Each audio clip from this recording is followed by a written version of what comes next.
Hello दोस्तों, सबसे best कहानियों में आप सभी का बहुत बहुत स्वागत है। आगे बढ़ने से पहले अगर आपको ये कहानी पसंद आए तो प्लीज़ वीडियो को लाइक करें, शेयर करें और हमारे चैनल को सब्सक्राइब करना बिल्कुल ना भूलें।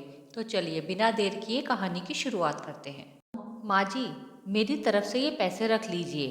गैस का सिलेंडर मंगवा लीजिएगा और जब ऑफिस खुल जाएगा और फिर आना कब होगा मेरा क्या पता, नंदिनी ने कहा।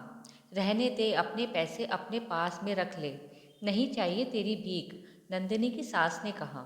माँ, अगर आज शैलेश जिंदा होते तो वो भी यही करते न। आप कब मानोगी कि मैं आपकी बहू नहीं बेटा हूँ। इतना कहकर नंदिनी पैसे रखकर वहाँ से चली गई। बड़ी आई अपनी नौकरी की धौंस दिखाती है, सास ने नाक मुंह सिकोड़ते हुए कहा और पैसे रख लिए। नंदिनी दूसरे शहर में जॉब करती थी। शैलेश का एक कार एक्सीडेंट में मृत्यु हुए 2 साल हो चुके थे और नंदिनी अपनी सासू माँ को सब कुछ मानती थी। वही उसके माता और पिता थे। वो अपनी सासू माँ को अपने साथ रखना चाहती थी, पर सास अपना घर छोड़कर नहीं जाना चाहती थी। नंदिनी हर हफ्ते 2 बार मिलने आती थी और उनको घर खर्च के पैसे देकर उनके साथ समय बिताकर चली जाती थी। कोशिश करती थी माँ से जल्दी जल्दी मिलने की। सासू माँ नंदिनी के पैसे नए नुकुर करके ले लेती थी, पर उसे बहुत कोसती थी। नंदिनी कुछ नहीं कहती थी। एक दिन जब नंदिनी माँ से मिलने पहुंची तो उसने सासू माँ को पड़ोस वाली काकी से बात करते सुना।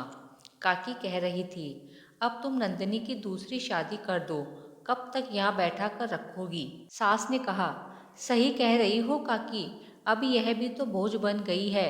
मेरे साथ तो कितने सारे रिश्तेदार हैं। नंदिनी को यह सुनकर बहुत दुख हुआ, फिर भी आंखों के आंसू छुपाते हुए बोली, काकी आप जाइए यहाँ से, आप मेरी शादी की चिंता न करें। माँ, मुझे किसी से शादी नहीं करनी, मैं बस आपके लिए जीना चाहती हूँ।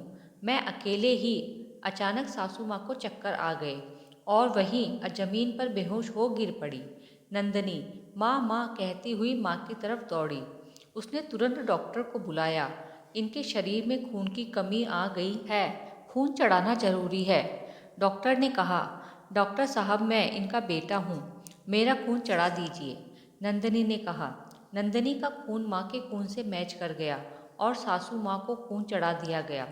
सासू माँ होश में आ गई थी। नंदिनी ने पूछा, माँ कैसी हो? हट, जब देखो जिद करती रहती है, शादी नहीं करेगी, पहाड़ जैसी जिंदगी कैसे कटेगी। देख, आज मेरे रिश्तेदारों ने मेरी जान बचाई, तू फालतू ही फिक्र करती है, सासू माँ ने कहा झिटकते हुए पास बैठी नंदिनी से।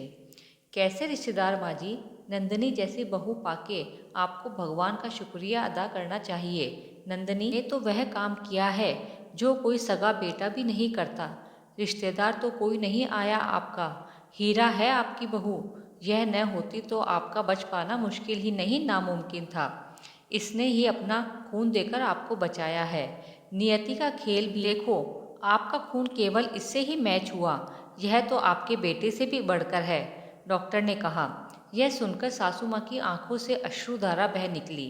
बेटा, मुझे माफ़ कर दे, तूने तो सच में एक बेटे का फर्ज निभा दिया। जिन्हें मैं कल तक अपना समझ रही थी वो तो मेरे पास ही नहीं है। मैं इतनी गलत थी। आज से मैं अपने बेटे के साथ ही रहूंगी। नहीं माँ, बेटे से माफ़ी मांगकर बेटे को शर्मिंदा ना करें।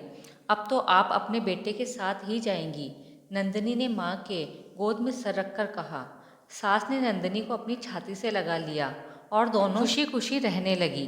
दोस्तों, ये थी हमारी आज की कहानी। आपका क्या कहना है इस कहानी के बारे में? कमेंट करके हमें ज़रूर बताएं।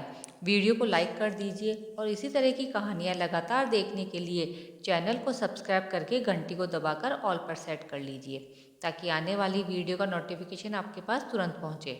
मिलती हूँ अगली वीडियो में, तब तक के लिए धन्यवाद।